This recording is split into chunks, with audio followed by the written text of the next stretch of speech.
अगं मला अमृताला सरप्राईज द्यायचं. मी अचानक निघून गेलो ना गावी. मला तिला नीट भेटता पण नाही आलं. हो, अच्छा. आज ती मला बघून खुश होईल बघ. अरे पण तुझे पप्पा बरे आहेत का? हा ठीक आहेत ते, म्हणूनच मी आलो ना.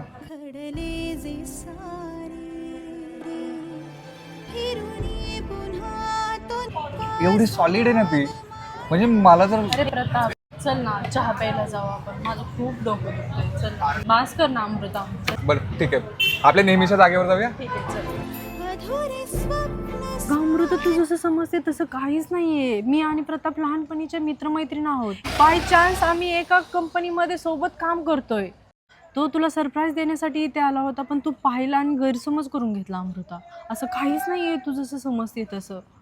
आणि तुला माहिती आहे, प्रताप दिवसभर फक्त अमृता अमृता करत असतो आणि आज दुपारी पण तो तुझ्याबद्दलच बोलत होता. झालं तुझं, येऊ मी.